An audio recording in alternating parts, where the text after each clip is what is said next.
عارف علميا ان الطفل بيكون في حاله تنويم مغناطيسي اول 7 سنين من عمره؟ ايوه، وعشان تفهم ده معناه ايه واخترته ايه، سالت نفسك قبل كده ليه بتعيط في الافلام الحزينه او بتترعب في الافلام الرعب مع انك عارف ومتاكد بالمنطق انها مجرد تمثيل؟ وده بيحصل ببساطه لان العقل الباطن ما عندهوش منطق، هو بيصدق الشعور والصوره فبيحولها الحقيقه جواك فورا. طب لو ده تأثيره على واحد كبير عنده منطق وفلتر يقدر يرفض ويقبل معلومة، تخيل بقى طفل لسه ما عندوش فلتر وما عندوش حارس على باب عقله يميز بين الحقيقي والمش حقيقي، بيسجل كل كلمة وكل تصرف وكل فعل وكل رد فعل، وعشان كده بيكون في حالة تنويم مغناطيسي أول 7 سنين من حياته، وكأن الطفل عبارة عن جهاز تسجيل شغال 24 ساعة. ومن الحاجات الشائعة المزعجة جدا أشهر تهديد: لو ما سكتش هوديك للدكتور يديك حقنة. لما تقول للطفل كده مع وجود صورة الحقنة في عقله والشعور بالخوف والألم من الحقنة، مفيش منطق عند الطفل يوضح إن وظيفة الدكتور إنه يعالج مش يعاقب، وإن الحقنة دي دواء مش عقاب.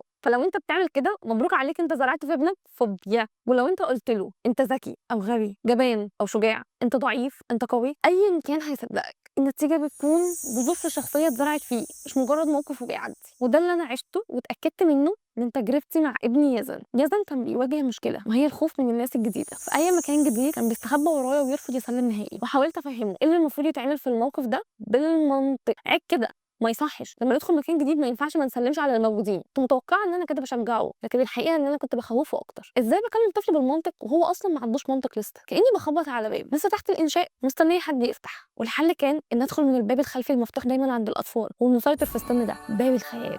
من طفوله يزن واحنا متعودين ان احنا بنحكي قصص قبل النوم، لحد ما جه اليوم اللي بدانا نحكي فيه قصص عنه هو، قصه يكون هو البطل فيها. حكيت له عن قصه يزن البطل صاحب اللمسه السحريه.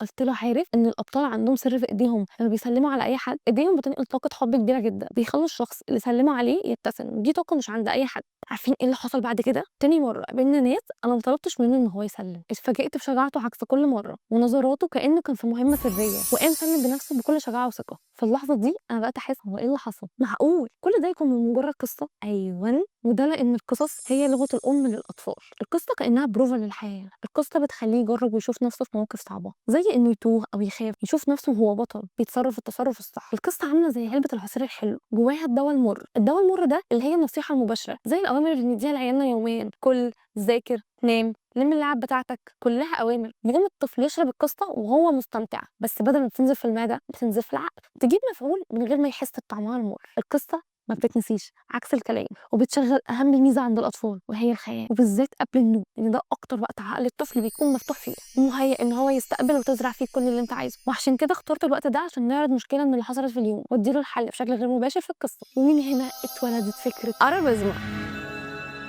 علشان تكون المرايه السحريه اللي الطفل يشوف فيها انعكاسه وهو بطل وقادر يحل كل المشاكل اللي بتواجهه. ارابيزما بتعمل قصه كل طفل يكون هو البطل فيها، بتحول المشاكل اللي بيقابلها لبطولات، وبتساعدك كمربي انك تعدل سلوك الطفل باللغه اللي يفهمها، هي لغه الخيال. وفي النهايه خلينا نفتكر ان عقول ولادنا ورقه بيضاء واحنا اللي ماسكين القلم، فركز قوي انت بتكتب ايه، لان اللي كتبه النهارده في خياله هو اللي هيشكل واقع حياته بكره.